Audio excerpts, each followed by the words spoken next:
আসসালামু আলাইকুম ওয়া রাহমাতুল্লাহি ওয়া বারাকাতুহু। প্রিয় দেশবাসী, সাংবাদিক ভাইরা, 11 দলীয় জোটের সম্মানিত নেতৃবৃন্দ, আমরা আল্লাহর কাছে শুকরিয়া জানাচ্ছি যে আল্লাহ তাআলা জনগণের সামনে যারা ভোট ডাকাত তাদেরকে উন্মোচন করতে আমরা সক্ষম হয়েছি। বাংলাদেশে ওরা শুধু ভোট চুরি করে নাই, ডাকাতি করেছে। আমাদের সুস্পষ্ট অনেকগুলো দাবি রয়েছে। আজকে নির্বাচনের পরে 11 দলীয় যে ঐক্য রয়েছে, আমরা জনগণের সামনে উপস্থিত হয়েছি। আমরা প্রথমত বলতে চাই, পার্লামেন্টে যে ভোট ডাকাতরা গিয়েছে, জনগণের সামনে আমরা বিরোধী দল হিসেবে হাজির হয়েছি। আমরা রাজপথে থাকবো। কড়ায় গন্ডায় ইঞ্চি ইঞ্চি করে জনগণের উপরে যারা ভোটের ইঞ্জিনিয়ারিং করেছে, ভোট ডাকাতি করেছে, নতুন ভাবে জুলুম চাপিয়ে দেবার চেষ্টা করছে, আমরা তাদের কাছ থেকে বুঝে নেব ইনশাআল্লাহ। আমি সংক্ষিপ্ত কথা বলবো। আমাদের ভাই শহীদ উসমান হাদি আজকে আমাদের মধ্যে থাকতে পারতেন। সংসদ সদস্য হিসাবে ঢাকা 8-এর আল্লাহ ওনাকে শহীদ হিসাবে নিয়ে গিয়েছেন। আমরা বিচারের দাবিতে মাঠে গিয়েছি।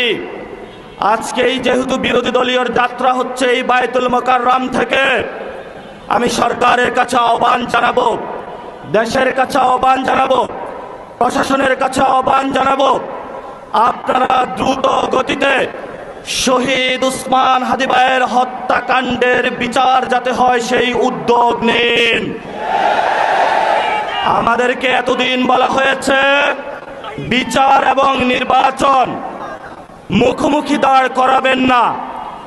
আমরা মরিয়া প্রমাণ করিলাম যে আমরা নির্বাচন বিরোধী নই। এখন সময় এসেছে শহীদ উসমান হাদি ভাইয়ের হত্যাকাণ্ডের বিচার করতে হবে।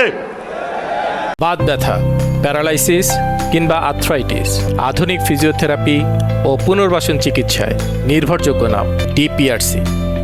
তৎকালীন সময়ে সংস্কারের নিয়ে বলা হয়েছিল, সংস্কার এবং নির্বাচন বিরোধী করার চেষ্টা চালানো হয়েছিল, ট্যাগ দেওয়া হয়েছিল, ওরা নির্বাচন চায় না। আমরা তোমাদের চোখে আঙ্গুল দিয়ে দেখিয়েছি আমরা বাংলাদেশে গণতন্ত্র চাই। এখন সময় এসেছে, কোন 9-6 চলবে না। সংস্কারে জনগণে যে হ্যাঁ ভোটে ম্যান্ডেট দিয়েছে, দ্রুত বাস্তবায়ন করতে হবে।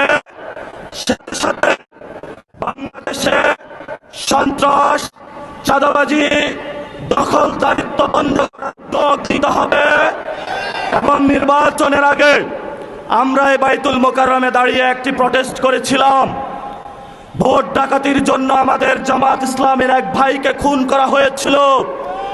আমরা বলেছিলাম আমরা আবার আসব, দ্বিগুণ হয়ে আসব। এসেছে দ্বিগুণ হয়ে। আমাদের ভাইয়ের হত্যার বিচার বুঝে নিতে হবে। রাজপথ সংগ্রাম জারি রাখতে হবে। যেই বোনদের উপরে আক্রমণ করা হয়েছে, পেটে লাথি মারা হয়েছে, বুরকা ধরে টান দেওয়া হয়েছে, হয়েছে, পা ভাঙ্গা হয়েছে, প্রত্যেকটির হিসাব কড়ায় গন্ডায় আমরা ইঞ্জিনিয়ার তারেক রহমান থেকে বাংলাদেশে বুঝে নেব ইনশাআল্লাহ। আমরা একমাত্র ভয় পাই কার কাছে? আল্লাহ ছাড়া আমরা কারো কাছে ভয় পাই না। হে মালিক, তুমি আমাদের রক্ষাকারী, তুমি আমাদের রিজিক দাতা। যারা এই বাংলাদেশে জনগণ 17 বছর অপেক্ষা করেছিল, আমাদের অধিকার ছিনিয়ে নিয়েছে, ভোট ডাকাতির মাধ্যমে ভাইদেরকে হত্যা করেছে। আরশের মালিক তোমার মালিকের বিচারে আমরা বিচার রেখে গেলাম। তুমি তাদের দৃষ্টান্তমূলক শাস্তি বাংলার মাটিতে জনগণের সামনে করবে। আমরা আজকে তোমার মসজিদের সামনে বিচার রেখে গেলাম। বাংলাদেশের মানুষ হতাশ হবেন না। লা তাহজান ইন্নাল্লাহা মানা, আল্লাহ আমাদের সাথে আছেন। শক্তি বাড়ান, ভয় নাই, জয় করব আমরা ইনশাআল্লাহ। দ্বিগুণ হয়ে পার্লামেন্টে যাব।